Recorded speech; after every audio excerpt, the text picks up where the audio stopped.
guest on with us tonight, my brother Kazembe Abena, aka Lord Vesper. I did pronounce your last name right, didn't I? Lord Vesper. That's right. That's right. Vesper, right? So, thank you all for joining us live. Thank you all coming through on the replay. And what we're going to talk about tonight is a subject called Senergetic BDSM. Most people have never heard about that before, but by the time we get through with this call, you will know all about it, right? What do you want to say, baby? Well, they may not know about it because it's an original creation of our guest, Kazembe. He created this himself. It's a unique healing modality, creates connection, trust, all that good stuff in the context of BDSM, which is a lot different from what most people perceive of when they think of BDSM. So we're excited to have him and learn more about this modality and share it with all of you. Yes, definitely. So I guess we can get started. More people coming to the room. So where are you from, Kazembe, and what's been your training? What got you into all of this good stuff? But tell us a little about yourself. Well, first of all, thank you so much to you, Brian and Karen, for having me here. And I'm excited to be a part of this retreat coming up. It's been fantastic what you guys do. So thank you for allowing me to be a part of this again. So respect and gratitude for both of you. Thank you. So I'm originally from Portland, Oregon. And I actually came down here to Atlanta, Georgia, where I currently reside, to go to school. I went to Clark Atlanta University, earned a degree in psychology. And then I went to California, and I became an actor, and I was actually in California for about 14 years. 10 of those years I was a professional actor. I know you would not have seen me on TV other than in commercials. I did a lot of commercials. That was my claim to fame, was commercials. And I did a pretty, had some ups and downs as the business is, but made a pretty good living doing that. But during that time, I started to get into BDSM. And I can probably honestly say that was from way back when I was in high school, listening to industrial music, new wave, a little bit of goth. And that was kind of part of the scene in terms of the goth scene. It always intrigued me, but I never got into it. So I got into it a little bit in California. And then I came out to Atlanta, where my mother was suffering from cancer, and I took care of her in 2010. And she unfortunately passed away, but I basically had made a decision to really fully entrench myself in spiritual, energetic practices and work. And ever since college, I had been dabbling and experiencing things for about 20 years. So when I did that, when I made the decision, I became a Reiki master teacher, Tantra professional, a lot of different types of initiations. And then it got to the point where I saw that I could actually combine both BDSM and energy work in ways that I just simply had not seen. For me, going to dungeons was a little bit sterile, a little bit impersonal. So it's it was a way for me to kind of bring myself to the work, and so Senergetic BDSM kind of came out of that. Okay, and what made you develop it? What was the driving force behind it? I know you said you went things kind of sterile. What does that mean, and what did you want to kind of add to that to make it, a little different? Very good question. For me, sterile meant a lack of connection. Okay. I know that if you're doing something at a dungeon or if you're on stage, there is a presentation part of it. There is an exhibitionist part of what you're doing. Sort of an acting element to it? Yeah, in a way, sure. You're doing something and you're there with with your sub, but you still have to make sure that whatever you do, the audience can see it. So, it is a bit of an act, Unfortunately, I think that may tend to sometimes weigh against you because people see it just as that, entertainment, and they may lose the other benefits of it. But I wanted to bring more connection and trust and heart to it. That's really kind of my focus when I work with my clients and couples is really bringing their heart to whatever that they're doing, opening their heart to give and receive. And so for me, with Senergetic BDSM, Senergetic meaning sensual energetic BDSM, stands for people to connect from the heart first. So it's about the connection first. Okay. And that connection starts with a conversation about setting up proper boundaries, receiving the proper, what am I trying to say here? I've lost the word, but Permission stuff? thank you, permission, exactly. When you receive the permission to do certain things, that comes from discussion. So those are the things that I really wanted that were important to me as a person, as a human being, as an individual, and particularly from the energy work that I had already been doing. I wanted to bring those things together. So a large part of Senergetic BDSM is the connection, which then leads to trust, which then leads to a certain type of breakthrough.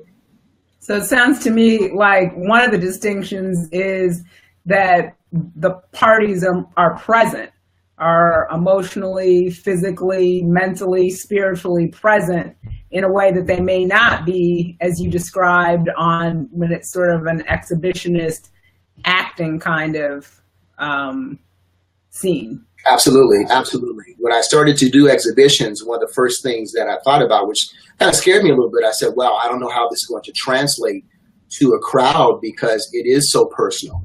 It is so intimate. So I think the other word here that is of note is intimacy, which is, of course, still connected with trust and all those things. But that is absolutely a part of it.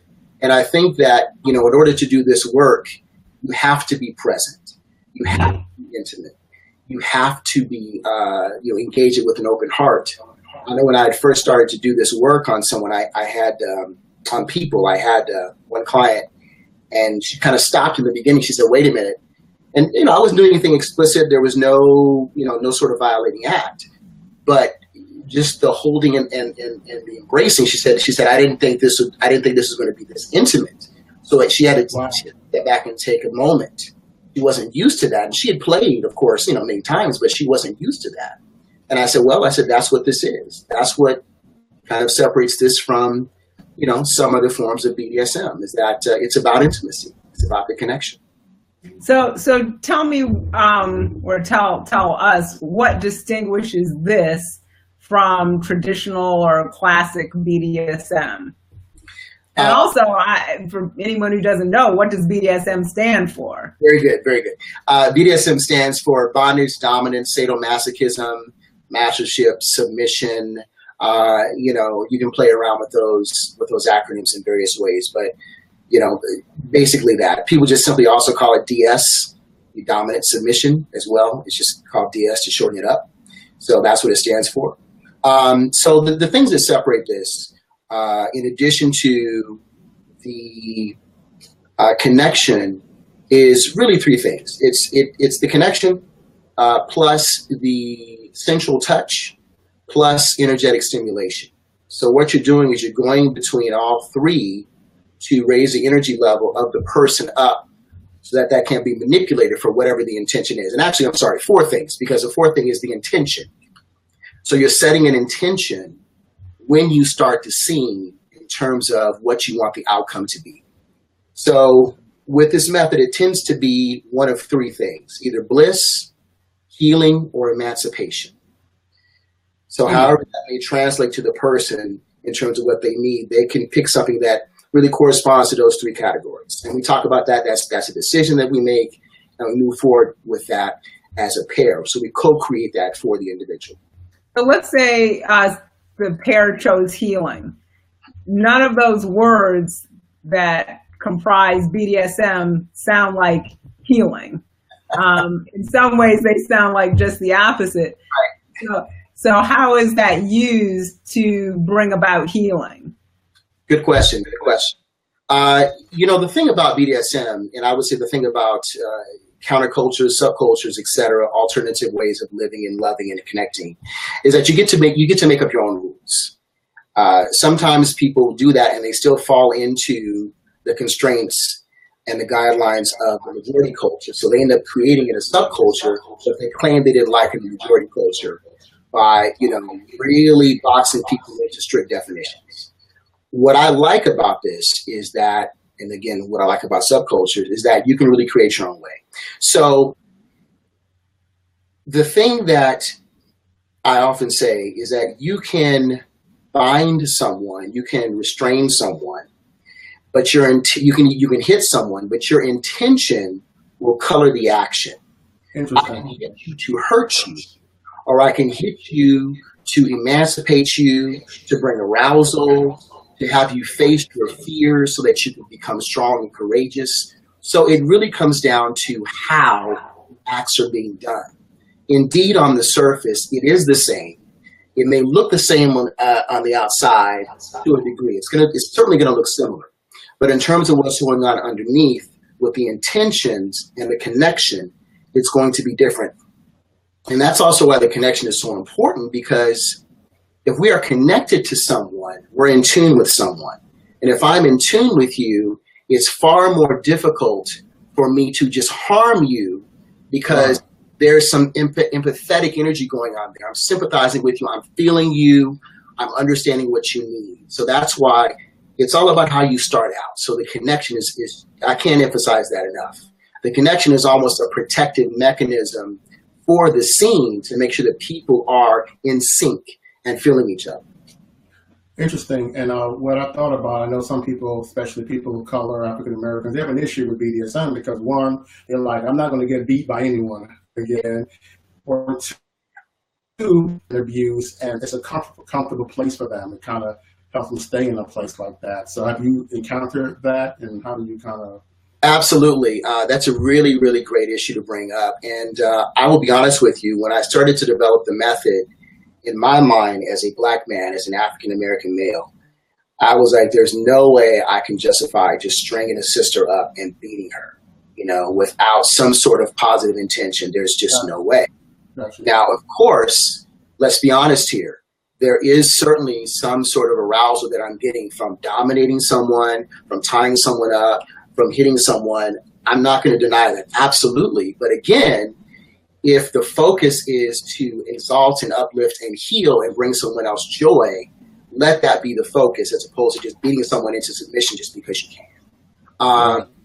There have been many women that have come to me and said, you know what? They have felt imprisoned by their fears. They know that, I really have a problem with someone pulling my hair, or I have a problem with someone tying me up. I have a problem with being blindfolded. I need to go through this. So what I do, and people like me that do this work, that I think that do it in a way of healing, is we provide the safe space to do that with still love and attention and support, so that the person comes through that on the other side. When a person is facing that side of themselves, in terms of their fears, there's another term for that. That's really called shadow work. So the whole other side of this is it is a type of shadow work.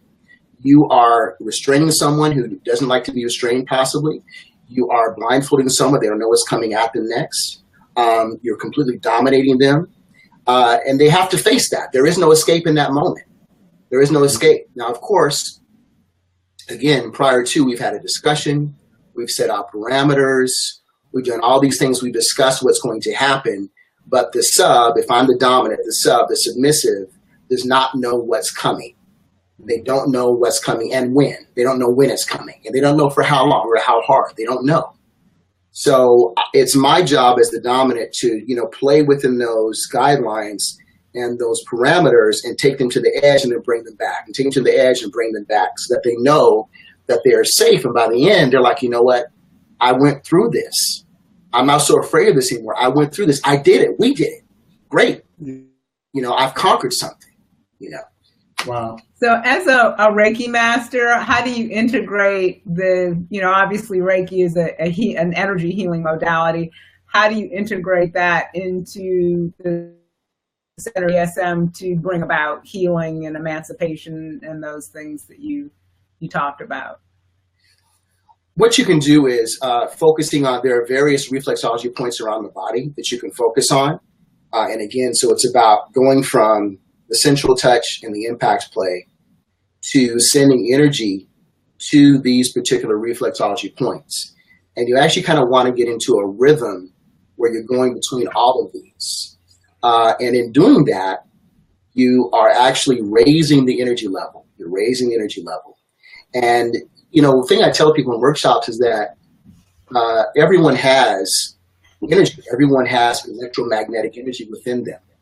If you are a Reiki master or you've been initiated in some way to some sort of energy, you have more, or sometimes people are just simply born with a lot of energy. But everyone has the ability to do this. You don't need to be special to be able to do this. Everyone can do this. It's just knowing how to focus, where to focus, and what to focus on where you can raise that energy. Nice.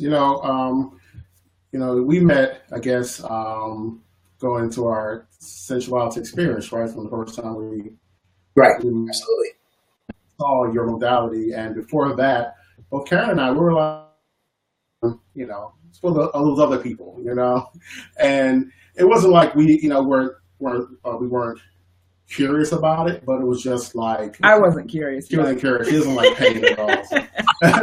She's like, I don't want to know about it. I was curious about it. He's like, you're not touching me. Oh no, you were not beating my ass. I had that when I was a little girl. Thanks. I'm not spanking you. You ain't spanking me. But when we saw the connection that you created when you started, and you connected with your sub, and saw how they trusted you, and the different levels of, touch, whether it be light touch, a little impact play.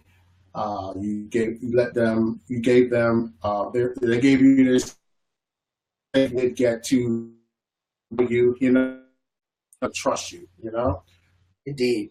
You're breaking it. I got you breaking up a little bit. Breaking a little bit. Okay. Let me come more close. And we got to see the whole process, and it was really intriguing and really amazing, and really it was so rousing just watching this display and it was truly amazing. And we've seen you develop it over the years to, just an amazing modality. And we're just, to have seen it grow and to be where you are. And I'm telling you, this is really a worldwide thing that's happening with you, because we see it, we know it's needed. People do need to be healed. They do need to be, to know that they are safe, that, even though they are in a sub-position, that they're not, quote unquote, given up control.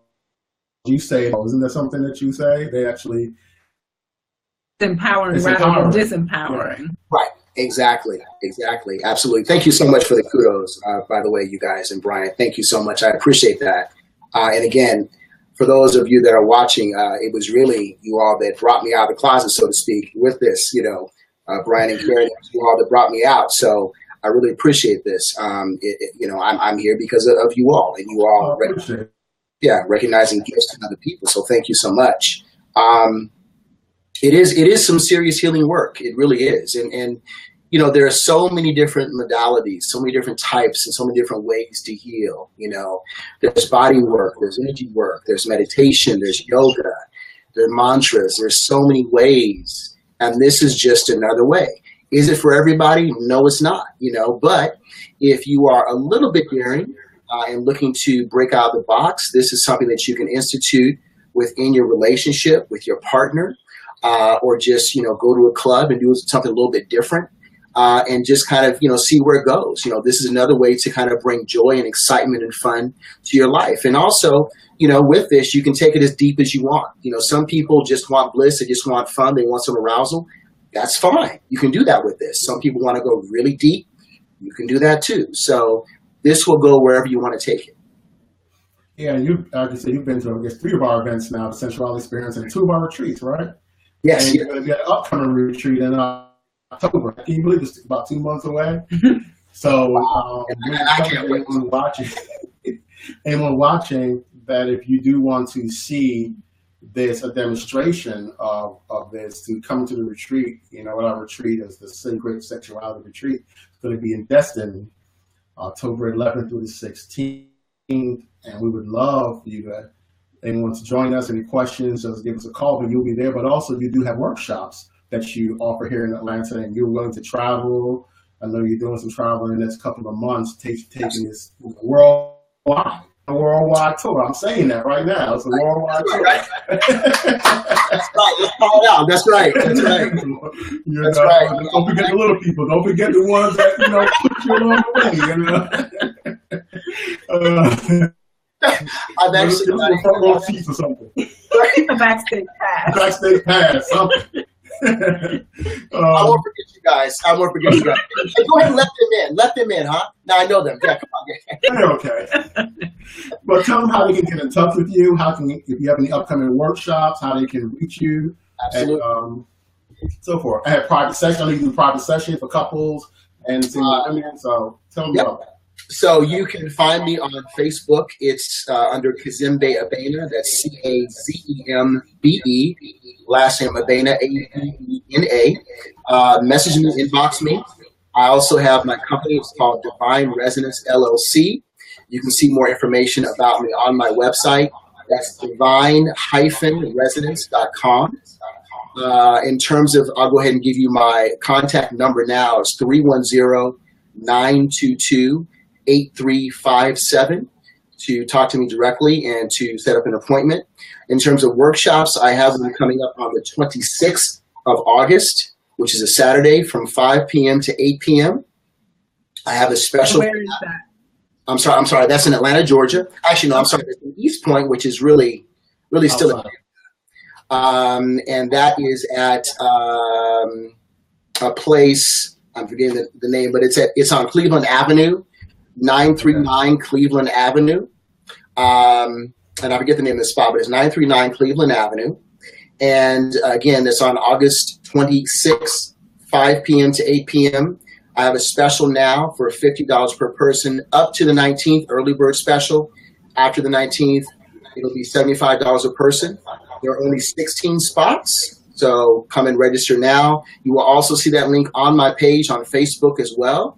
You can pay through PayPal, so all the information is there. And it's also, I have an event for it as well on the Facebook calendar. So if you just type in Senergetic, which is SENERGETIC, Senergetic, not SY, SENERGETIC.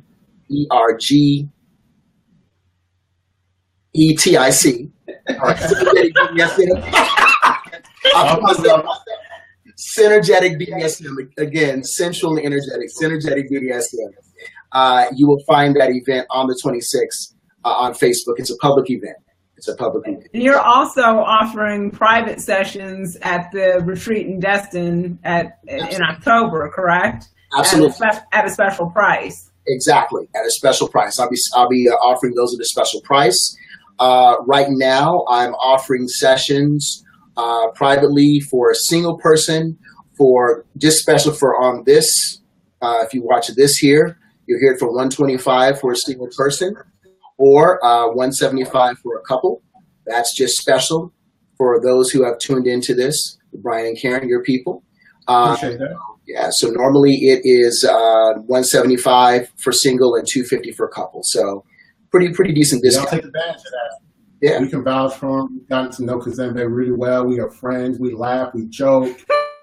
You know, yeah, they're fools together. That's my buddy. You know, he has a great spirit, a great soul, and this is an amazing healing modality. You've not heard of it before, probably, but it's amazing. The work that happens. We were at Sex Down South, and one of the we got to speak to one of the ladies that you work with, and she was just like, oh my God, I didn't think I would feel or be this way. And it's like, it just kind of helped her heal some places that she never knew existed. So sometimes through that impact, you know, we do hold trauma in our bodies. Absolutely. And through that impact, it comes up. So what you do when it comes up, you don't just send them about their way. You help to heal them, and you do follow-up work, and Absolutely. You know, and you teach how to do that. So it's an aftercare. Absolutely. Absolutely. That aftercare is huge. And I'm glad you brought that up. You know, typically the benefits that people talk about are feeling more empowered. I think you all mentioned that. I think Karen, you mentioned that. Feeling more empowered, feeling more centered, feeling clear, just, you know, feeling more courageous, feeling loved, feeling supported. Believe it or not, I know it almost sounds like an oxymoron, but this process, people tied up and getting spanked or beat, it's like, but you have to experience it and see it for yourself. It's all comes down to the intention. If the intention is to exalt and to support and to care for, that's going to be the result, no matter what it is. Yeah. It sounds like in a situation like that, let's say somebody who has been traumatized in their past, that this time in the process working with you, that they go back in a sense to that place, but they're not there like as a child or as a victim. They're actually there voluntarily. They're there to heal. They're there in a place of power as opposed to a place of victimhood. And so then that helps to bring them out of that sense of victimhood. So that's part of the healing that's occurred. Absolutely. You hit the nail on the head. They have made a choice to do this. Obviously, when we're violated, it's not a choice. It's against our will. We've been violated. They make a choice to do it. They make a choice, especially set up the parameters. Absolutely, they make a choice to do it. So, and often, you know, contrary to some circles of belief, if you have trauma in a specific area, particularly like sexual trauma or intimacy trauma, to avoid it is not going to heal it. You have to go through it. You have to have a positive experience to replace that. You have to do that because you have to know that you can face and go through the same or similar experience and come out okay. So you're absolutely correct, Karen. That's what happens with it. You know, they made a choice to do that, and they and then the fact that you're operating out of a space of integrity and honoring their voice, honoring from what you've said before, like they can choose a word. If they've had enough, and you'll honor that word. They can absolutely. I always say, just say stop. You're not going to say more than that. How about that? Stop. Exactly. Makes sense to me. You definitely. You know what I respect about what you do is, you know, because of your Reiki background, your Tantra background, you're able, you know about and as a psychology major, and exactly, you know about more than just. So it's not just about the physical; it's about what's going on behind the scenes. When you see stuff come up, you're able to deal with it and to help heal, and it's just amazing. So we recommend, again, get a session. Come to retreat. We'll be there for 5 days. We'll call it in paradise on the beach in Destin. And it's going to be literally 2 months from now. 2 months and 2 days. So y'all come out, come to the retreat. Let us know if you have any questions. And you can meet Kazembe a bit in person, or like I said, he has some workshops coming up. Again, your website one more time so they can reach you. Divine-resonance.com. And that's resonance, RESONANCE. That is correct. Yes, ma'am. Absolutely. Okay. Or just hit me up on Facebook. Here on Facebook is actually probably easier. On Facebook, you can go to the website for more information, but you can also hit me up here on Facebook. Just message me. And what I also want to say quickly is that if anyone just wants your more traditional forms of energy work, Reiki energy work, anything like that, or Tantra, I also offer that as well. And I'll offer that for a special rate, the same rate for 125 as well, for the people that have tuned into this broadcast. Gotcha. So your other services are Reiki and what else? Reiki/energy work. I use Reiki, but I use also a lot of other types of energies as well, and then Tantra. Okay. Yeah, and I've seen you before working with kids. Yeah. Actually, I mean, obviously not the BDSM, but right. But I mean, but you're a gifted healer in your own right. Apart from that. Thank you. Yes, ma'am. Thank you. I do enjoy it. Thank you so much. I do enjoy it. I mean, like I always say, I haven't met not one person that just can't benefit from some form of healing. We all need it. And we all need to continue it. It's not a one-time shot. You know, it's not right. To continue it. We need to continue it. We really do. We all need it. Well, how do we live it? Thank you so much for joining us. We want to go ahead and end it about 8:30 now. All right. And, if anyone that came in, you can watch the replay. It'll be at the same link you use to get to this broadcast. And if you want to reach us, you can reach us at where can you reach us? On Facebook. I'm Brion Craig, Brion with an O, or Karen Craig. And just reach out to us there, and we'll connect with you. Send us a message. Any questions about a retreat or about Kazembe, whatever you, any questions you have, let us know, and we'll get back with you. Anything you want to say? Thank you for joining us. Thank you all for joining us. We love you all. Thank you, Kazembe, for joining us. Thank you. We'll see you. Thank you. On the beach in a couple months. We don't see you before that. Take care, bro. Peace. Thank you so much for having me, Brion and Karen. Thank you. No problem. Good night. All right. Good night.